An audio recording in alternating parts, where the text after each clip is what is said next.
Well, there's a bit of background. A lot of people who have not been at Calvary for a long period of time and not familiar with kind of the history of the debt that we've had as a church and school, but it really goes back to the mid-'70s. Canton, as a township, was growing by leaps and bounds, and all the subs that you see around here were starting to be built in that mid-'70s, and Calvary was well positioned for that, and so a lot of people started coming to the church.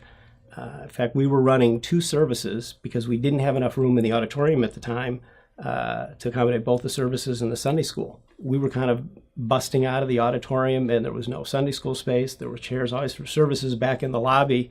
So there was just an excitement, and it was like, wow, we would like to do more, but we can't because of our facilities. When the church had moved here in the 60s, I think it was about 300, maybe 350 people, and all of a sudden we've tripled that.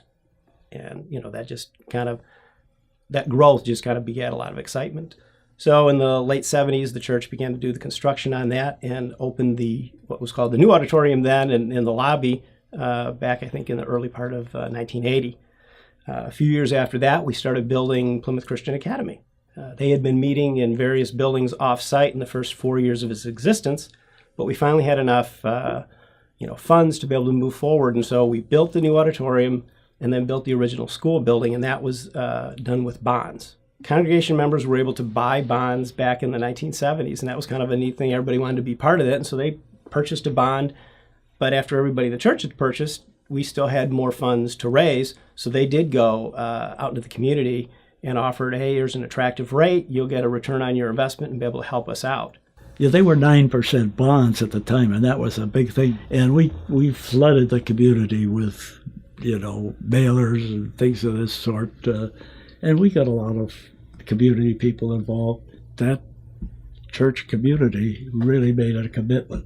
That was, $2,400,000 was a lot of money to those people at that time. So they made that commitment, and we've tried to honor that and follow it through. So we kind of stayed with that for a while and did a lot of additions and things on a cash basis. But as the church began to grow again, we began to see opportunities for we needed more property. We had this 9-acre property here since 1962, but the church had outgrown that. So in the late 90s, the property to the east of us, that was about 20 acres, became available. That was the first time since the church had been here that property was available for sale. So we bought that, and the hope was either to expand for the school or expand for the church. And, now we've got the ball fields for the school, we've got the barn for the church, and we've got the parking lot that we were able to expand on. Then a few years after that, suddenly the property that was just to the south of the school, it was about 15 acres, that became available for the first time in about 40 years. So the church decided, hey, let's take a preemptive strike and let's get some property out here. So all of a sudden we went from 9 acres back in the early 60s and early 70s to 44 acres. Each of those times that we had done that, we had used debt as the way to acquire the property and the buildings and construction.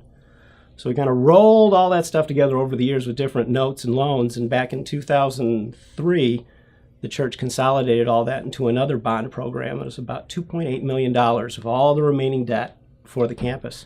And that was a large amount, and so refinancing it helped save the church and school some money.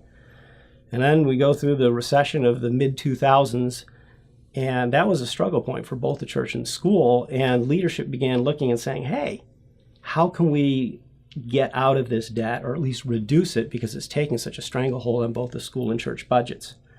So as the economy kind of made a recovery 2010, 2011, we thought we were in a better position to be able to go to the banks and say, hey, could we refinance and take advantage of lower rates? So we did that and did a loan in 2013, kind of refinancing the rest of our bond debt. And we had about 10 and a half years left of that. And the board said, no, that's good. We're going to save some money. We'll save off a couple of years of the mortgage, but we want to do more. We see that the debt is really constraining us. Let's try to cut it in 5 years. So we did this aggressive plan starting in 2013 to take the loan from 10 years to 5. The bank, frankly, kind of shook their head and said, I don't think you guys can pull this off. We were taking on an enormous task, but people just felt like this is what God wanted us to do. So we took that loan in 2013. And then once the loan gets approved, it's great on paper. Now you have to live it. And so that was probably the most difficult challenge, because you were going to say yes to debt, but no to something else. And that was a challenge, because you're saying yes to making this bank payment, but you had to lay off staff, you had to cut back budgets, and you're still trying to do ministry at a high level. That was a real challenge. I had more than one sleepless night, and I remember staying around here. You'd walk around the building after everybody left and going, geez, have we bitten off more than we can chew? And we'll be able to pull this off. But everybody was all in on that. And that's not something that you can just manufacture. And this congregation was faithful in giving at times when you go, nobody gives extra to debt campaigns. All the consultants are saying, forget that. And here we are going, yeah, we want you to give $75,000 more a year to debt and keep giving to the general fund. And that happened.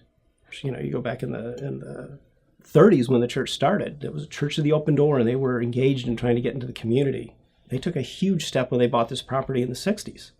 They built a gym and an auditorium, and they were like, nobody does that in churches. And we did that and invested money in kids programs and youth programs where other churches weren't. But people had the forethought to do that. And as we bought the properties at the time, we're thinking, we don't need that.